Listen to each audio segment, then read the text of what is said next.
Hello বন্ধু, এখন কথা আমি হইচই নতুন সিরিজ ডাইনির প্রি ট্রেলার নিয়ে। অলরেডি যে ট্রেলারের আমরা গ্লিম্প মানে টিজারের গ্লিম্প পেয়েছি, আমরা যে কটা ছবি দেখতে পেয়েছি, কাহিনী সময় যেটুকু জানতে, সেটাতেই প্রচণ্ড একটা হাইপ কিন্তু আমার ছিল যে এই সিরিজটা কিন্তু একটু ডিফারেন্ট হবে। হইচই জেনারেল সিরিজ যেগুলো হয় একটু সিরিয়াল টাইপের, তার থেকে অনেকটা ডিফারেন্ট হবে। এবং এই ট্রেলারটা কিন্তু সলিডিফাই করে আমার কনসেপ্টটা যে এটা অনেক অনেক অনেক বেটার কিছু হয়ে চলেছে। একটা জেনরিক দেখো, যেরকম সিরিজ ওরা বানায়, একটা ঘরের মধ্যে ঝামেলা, বাড়ির মধ্যে কুটকাচালিয়ান ও কেচ্ছা কেলেঙ্কারি, এই ধরনের সিরিজ জেনারেলি হইচই বানিয়ে কিন্তু হইচই পপুলারিটি পেয়েছে মেল ফিমেল অডিয়েন্সের কাছে স্পেশালি। বাট এই যে পার্টিকুলার সিরিজটা ওরা বানাচ্ছে, এটা কিন্তু অনেক ডিফারেন্ট যেরকম ধরনের সিরিজ ওরা বানায়। ফার্স্ট অফ অল যে টপিকটা তুলেছে, টপিকটা একটা কিন্তু কথা বলার মতো টপিক এবং একটা শিক্ষা দেওয়ার মতো টপিক এবং একটা মেসেজ আছে কিন্তু এখানে। কুসংস্কার, অন্ধবিশ্বাস এবং প্রেজুডিস এবং ভয়, এই সবকটা মিলিয়ে মানুষকে কত নিচে নামাতে পারে এবং সেখান থেকে কি পরিণতি হতে পারে, সেই রকম একটা কাহিনী কিন্তু এখানে তুলে ধরা হচ্ছে। তোমাদের আমি আগেরও ডাইনির ভিডিও, প্রত্যেকটা ভিডিওতে তোমাদের বলেছি 1600 বা সামথিং টাইমে স্যালাম স্টাইল বলে তোমরা অনেকেই শুনেছো, বিদেশে প্রচুর মহিলাকে ডাইনি অপবাদে পুড়িয়ে মারা হয়েছে। যাদের সঙ্গে সন্দেহ হতো যে এরা ডাইনি হতে পারে, যারা শয়তানের পুজো করে বা সামথিং, তাদেরকে মারা হতো। এবং এই জিনিসটা কিন্তু শুধু বিদেশে না, আমাদের বাংলাতে এবং আমাদের ইন্ডিয়াতে অনেক জায়গায় অনেকবার হয়েছে, এখনো হচ্ছে কিছু জায়গায় যেখানে অন্ধবিশ্বাস এখনো মাথা তুলে আছে এবং শিক্ষার আলো সেখানে সেভাবে পৌঁছায়নি।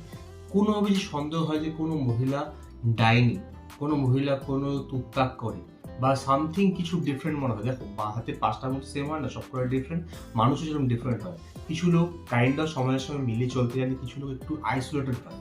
তো সেই কিরকম কাউকে দেখলে তারা ভাবে হয়তো ইনি কিছু খারাপ করছে এবং তার জন্য কিছু খারাপ হচ্ছে। এবার এগুলো কিন্তু শুধুমাত্র কুসংস্কার ভয় থেকেও আসে, যে যদি একে দমন না করা হয় হয়তো আমাদের আরো ক্ষতি হয়। তো যাই হোক, এই যে কুসংস্কারগুলো যেগুলো শিক্ষার দ্বারা মেটানো যেতে পারে, শিক্ষা যেখানে কম সেখানে কিন্তু এগুলো মাথা চাড়া ওঠে এবং তারপরে কি হয়।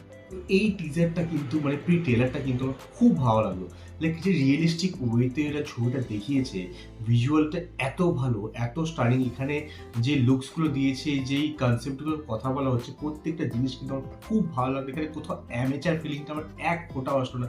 এটা খুব পলিশ এবং এক্সপিরিয়েন্স লোকজন বানিয়েছে বলে মনে হচ্ছে, খুব ভালো লাগছে। একটা ফিল্ম মেটেরিয়াল মনে হচ্ছে, জাস্ট একটা ওটিটি প্ল্যাটফর্মের কিন্তু টিজার ট্রেলার বলে মনে হচ্ছে না। এটা মনে হচ্ছে এটা নিয়ে একটা মুভি হতে পারে, হলে গিয়ে দেখার মতন কিন্তু এরা ভিডিওটা বানিয়েছে, মুভিটা মানে সিরিজটা বানাতে চলেছে। যেটুকু দেখলাম খুবই ভালো হচ্ছে। মিমি এবং তার বোন ছোটবেলায় তারা যে গ্রাম অঞ্চল যেখানে থাকতো, সেই জায়গাটা কিছুটা লুকস দেওয়া হলো। তারপরে প্রেজেন্ট ডেতে আই থিঙ্ক মিমি ফিরছে, সবে অনেক বছর পর বোনকে ছেড়ে যাওয়ার পরে ফিরছে। সেই সময় দেখতে পেলো যে গ্রামের লোক মিলে একটা মহিলাকে পেটাচ্ছে, খুব বাজেভাবে মারছে। সেটাও দেখে বুঝতে পারছি এটা ওর বোন, ওর ছোট বোন। লাইক সেখান থেকে ও কীভাবে রুখে দাঁড়ায় এবং নিজের বোনকে বাঁচাতে সাহায্য করে, নিজেকেও বাঁচাতে সাহায্য করে, বিকজ পুরো গ্রাম কিন্তু তাদের বিরুদ্ধে থাকে। সেইখানে দাঁড়িয়ে কীভাবে মুভিটা এগিয়ে যায়, সেটা কিন্তু একটা ভালো বিষয় হবে দেখা। এবং ওদের মা যে মারা যায়, কি করে মারা যায়, এটাও কিন্তু হতে পারছে তার মাকেও ডাইনি হওয়া হতো এবং তার এরা মেরে ফেলেছে।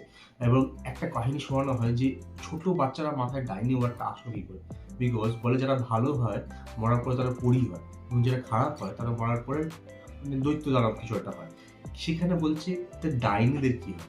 এই যে ডাইনি ওয়ার্ডটা এই বাচ্চাদের মাথায় কি করে আসলো, নিশ্চয়ই ওই টাইমে থেকে ওদের মাকেও হয়তো ডাইনি অপরাধী মারা হচ্ছে বা সামথিং কোনো ঘটনা হচ্ছে।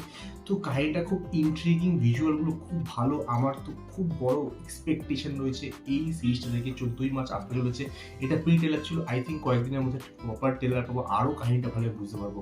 তো আমি খুব এক্সাইটেড এই সিরিজটা। যখন তোমরা কি ট্রেলারটা, এই প্রি ট্রেলারটা দেখেছো, কেমন লেগেছে আমি কমেন্টে নিশ্চয়ই আমার সঙ্গে নেক্সট উইক।